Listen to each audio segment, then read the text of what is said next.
Well, it's Luftwasser 2024 and this one's going to be a banger. We've got blowouts, police, spins on track and potentially a couple of dead engines and one really hot one. Well, we're here day one, pre-drive to Luftwasser.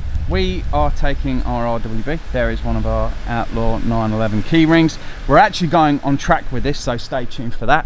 We're just waiting for everybody to turn up, but I don't think they'll be able to miss us. Keelan came with us, RWB 997 with our whole load of GT3, and I think it's got some RS mods on it as well. So we might do a bit of a video on this once we finally get to Luftwasser. There's the front. There's the wing on the rear with Garage 91 on it. It's got some nice wheels on this. And there it is. And you can't miss this and us driving down the road with the RWB as well. Little wing, big wing, wing. We are not renowned for washing our cars either, and we've washed it today. It has rained, but we're looking pretty sparkly clean at the moment. So we've got a few more turned up at the car park. This is John Orchard's 356. I think this has gone through a fresh restoration. It is a 356C. And the paint looks immaculate on it. Oh, it's gorgeous. One of the guys has had a slight problem with his gearbox. Instead of missing out, he's bought his Hyundai and it identifies as a Porsche 911. Decal is all over this car. We've got a bit of a Luftwasser curse. The RWB has got a bit of a problem. We'll take a look at it now, but we've got a rear tyre which genuinely is not looking very good. Look at the state of that. We've got a few of the guys here at least trying to protect us, but we're hoping somebody's going to be coming from that direction to be able to tow us, and then I think we need to talk about what the plan is. I'm just laughing about how much this might cost out in the bush. So here we go, we're going to have a look underneath. I think we might be able to see, I don't know if we can see it, but the tyre is kind of, the bead's still there and it's gone off and then damaged the wall of the tyre. But that is genuinely a massive problem. These old country trucks as well, they are a little bit steeper. Low clearance.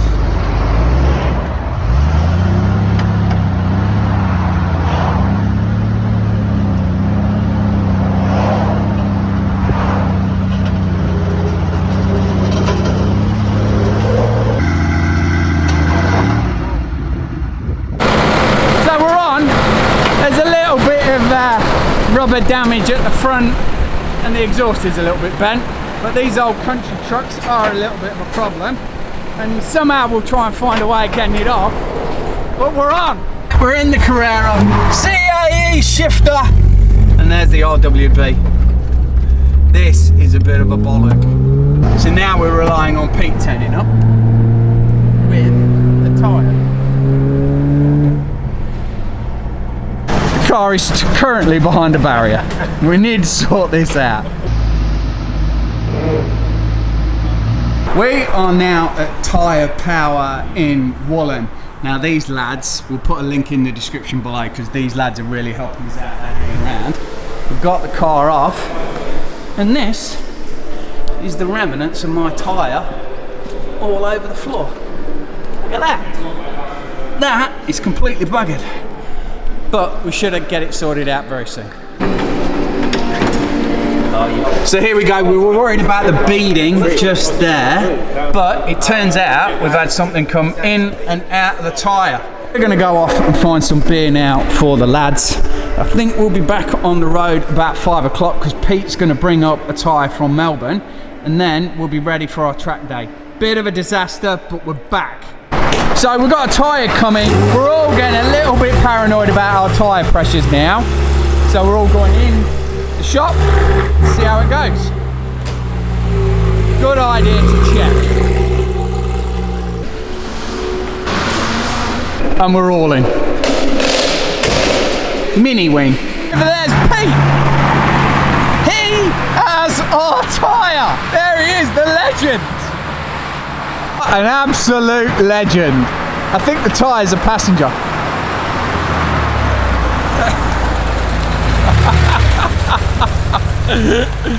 There we go, Pete's here with the tyre. Look, you are an absolute legend. How many of those are around? Not many.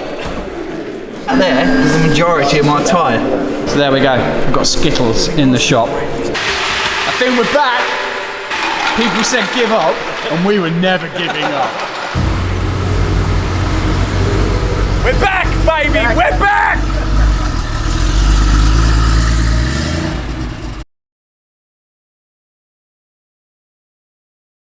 Yours done, Mike? Free service.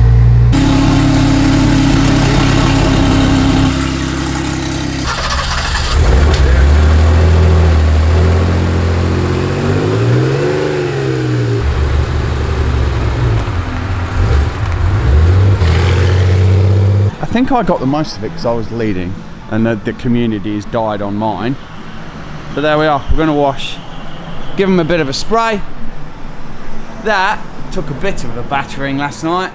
We did 400 kilometers in about 12 hours yesterday. It was a long, long day.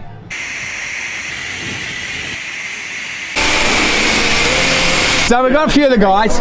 Chances of yesterday's success? Zero. What do you think? Zero. Yeah. And here we are. All right, so we're at day 2 of Luftwasser.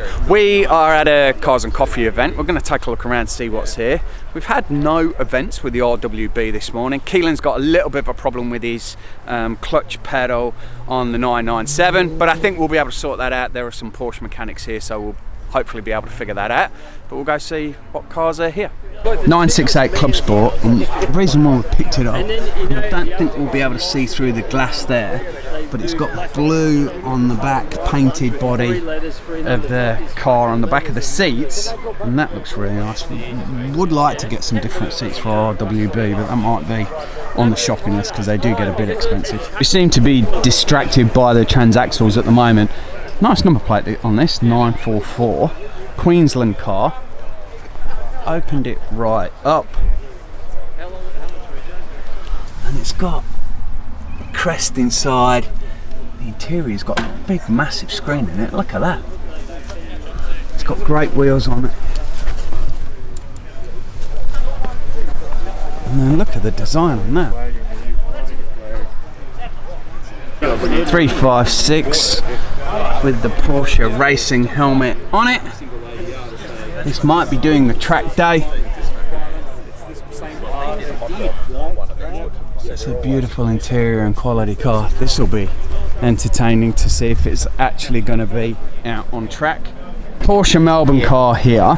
This has only just relatively recently had its livery on, but this is the car we tried to chase in on 930 a couple of years ago, and this car is the reason why we did a 720, because we couldn't quite catch it. So this is also parked in the car parking underneath us. Bi-turbo Techart 996. And I think we're going to have to catch up with the owner about this car, because that is unbelievably nice.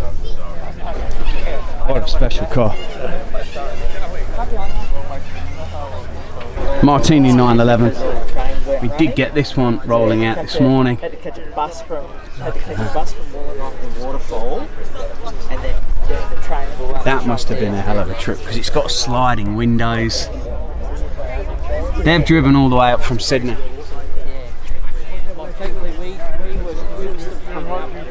Queensland car, so these have had quite a trip here to Albury Wodonga. And look at it, it is spotless, and it's come all that way. Here's the driver's side. This is immaculate. It's come all this way, and look at the paint job on that. Everything is immaculate on that car. Dad has done a blinding job coming all that way. Picking some of our favourites and some of the cars that we don't get to see. New South Wales 993, gold BBS wheels, and it's almost ultraviolet, but it's probably an aubergine, but it looks like it's been repainted, so it might actually be a GT3 ultraviolet colour. But it's also got a ducktail on it as well. Look at the gold wheels on that ducktail. That is really cool. So I have got a slight problem with my headlights. These are cracked a little bit inside, and you can see they've all fogged up. So hopefully they'll clear throughout the day. But they're the 911 headlights, and I do need to get some new lenses because they have just kind of fractured and cracked. And then from yesterday, I know probably people won't even really notice, but I got a little scratch there, so I'm gonna have to get that polished out. But if that's the worst thing that happened yesterday, I don't think that's a bad thing.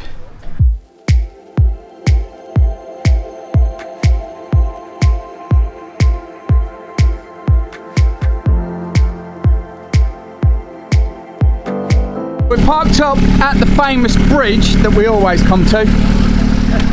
Everybody's here. Got a group. How did you think I was going to do yesterday?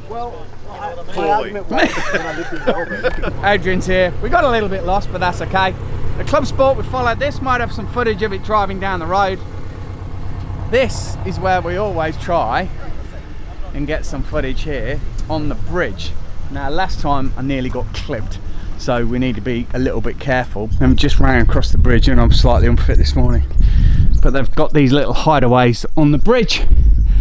And I think last time we stayed on that side of the road looking that way, and then of course cars come down that way, and I nearly got clipped. So this time we're actually on the sensible side of the bridge so we can watch the cars come this way.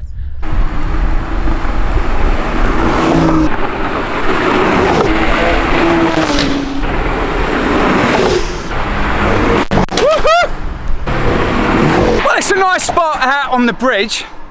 It does feel a little bit riskier, so we do need to be very careful. But look at that for a destination. And I think they're all getting ready to come down again.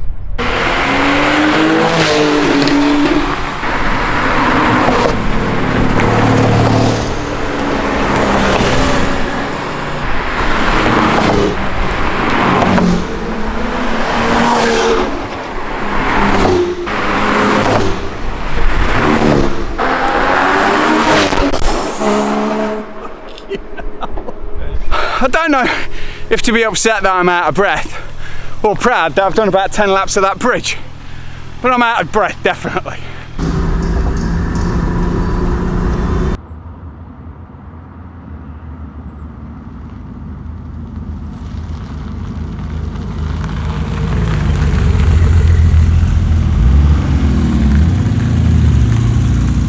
There's a few spots around here that make beautiful photos, but what we've also just noticed here is that little puppy. I'm not quite sure if we can pick it up there, but when you stand back a little bit, it's just breathing a little bit with a little bit of smoke. It's just breathing away.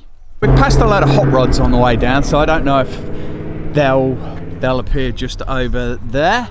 But there are some parked up here. We're just going to have a bit of a rest and a break. We're going to have a really relaxing drive arm out the window, and that I went to Cactus, and we had a bit of a spirited drive again. There's a bit of a view of some old Porsche bums down there. Fan of these old Chevy sleds. I'd probably have it a little bit lowered on airbags. Love the grill on them.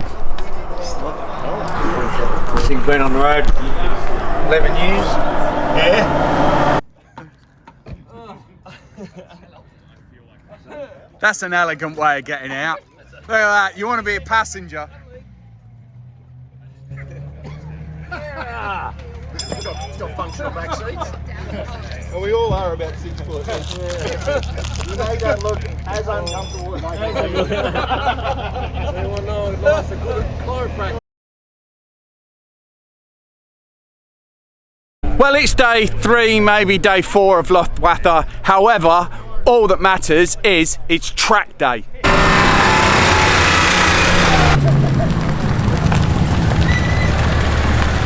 This is very cool to see out. This is our first track day session in our RWB.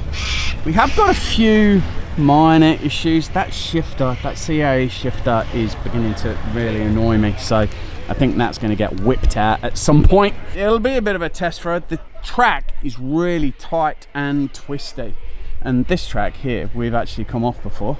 We came off at that corner down there in the 930, we span here, and then we did another spin over there and we ended up in the dirt. We're in group 6 for the track day session, so we've got Brendan actually with us. We're in there, I don't know, call it the slow group or the comedy group, as we're kind of trying to run things in. Brendan, I don't think he's running rear brakes at the moment, so that might be a bit of an issue. And we've tried to get a group of friends together in our group. Now this is what we should have probably done when we had the 930 out on track and checked the tyre pressure. I don't think we're going to need to do it with the RWB today, but these guys really do know what they're doing. Second Techart car that I've seen, but the first time I've actually recognised it was a Techart car. Yep. How did you get this? It came up on car sales about 10 years ago, and I'd been wanting to buy a Porsche for probably 20 years, and I always felt a little bit uninspired by them, particularly when you sort of jumped inside. And this thing drew my attention because it's sort of, it's not standard. And I tend to gravitate to cars that are a little bit different. It was owned, and it was done like this by a doctor who just loves spending money on it. I thought it gelled with what I like in a car. Yeah, been happy ever since. So 10 years you've owned this? Yeah. That's amazing. Not an eye catcher, so you basically, you've not really modified it, it was just the way it came.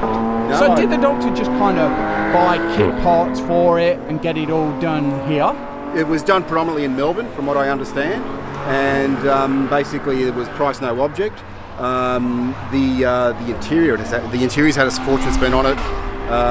Those seats obviously the body, suspension, the turbos, intercoolers, ECU tunes, GT2, carbon, matte carbon, rear lip clip spoiler. Obviously the Techart bodywork everywhere else. It's got GT2 seats, but they've all been colour coded to the car, and then the car's chock-a-block full of carbon and sort of bits and pieces inside. It just sort of makes it a bit more interesting inside us, and it's lovely on the road, on some open roads. Like this weekend has been fantastic. Yeah. It's the first time we've ever had on a track. It's never been on a track before. Oh, okay. So the previous owner never tracked it, which is what drew me to it as well, because it means it was looked after. Yeah. But it came with a dyno sheet because that's part of the package you put on it, and the fact what that did the dyno sheet say? It was 600 horsepower. Yeah. So it came with harness bars and everything, which have never been used. Came with harnesses that have never been used. There's a lot of accessories that were just never fitted. He just bought it. It was all part of the package. And everywhere you look, the matte carbon is beautiful. And then the shiny carbon on the sill panels, on the dash, around every binnacle, on the speakers, on the door pockets. Oh yeah. It's just the more you look, kind of the more you see. Navigator, we'll turn left at turn 1.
So we'll try and do some coverage about how the RWB went on track, because we've had a couple of issues, and we'll try and give a bit of a summary of how it actually went. Bearing in mind, we are next to a racetrack, so it's pretty loud.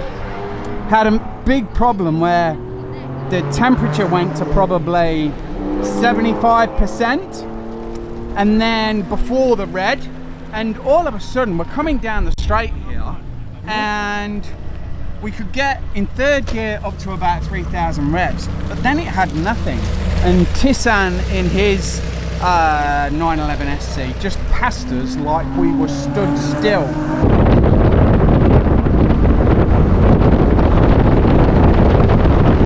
So the car got hot, lost all of its revs and all of its power. So we just kind of pulled in to see what was going on. Now, thankfully, all the things that were meant to be inside the engine remained inside the engine. So oil pressure was still good and the oil level was good. But it was just boiling hot, and we can show here, I think, up here on the temp gauge, it was right up there. So it was really struggling with temperature. And like I said, it just wasn't, it had no power at all. Check the engine, nothing wrong with the engine. Let it cool down a little bit, and the engine sounds perfect, no issues at all. We actually just took it for a spin down to Albury. And as we were driving down, we kind of revved it out a little bit. Third gear was all of a sudden no problems at all with the revs. Got it in fourth, fifth gear had power. Genuinely, and I probably need to be a little bit careful about this, the car actually felt like it was running a little bit better, and no issues at all. So I did probably 50 kilometers just to see how the car was actually running, and genuinely no problems at all. But we do have a couple of theories around why it got hot and what the problems might be. Flavio has had an issue with a 911 SC before with big wheels, and his used to overheat with 18s on it. For some reason he swapped it back to 16s, and then he never had any problems with it overheating again. Now, I know that makes absolutely no logical sense at all, but apparently that's what happened to him, so that's what he's done. So I think obviously driving it out on track, it's a whole different ball game, and it is so hard on the car. The other part of it is, I think, is that perhaps because the wheels and the tyres are bigger, that it restricts the airflow a little bit, especially around the front cooler. Underneath there's fiberglass under there from the RWB kit, and is air not flowing as well, therefore on the CSI in the rear, CIS in the rear, that then with the electronics it started to have a bit of a problem, and it just started to restrict the acceleration and the revs. And I wonder if that's some of the problems that we've had. So we're not going to go out again because we've got a 400 kilometer drive back home, but one session out there, and we've started to learn some things about our 911 SC RWB that were a little bit of a surprise. So it is a a testing circuit for us today, so we'll see kind of what else happens.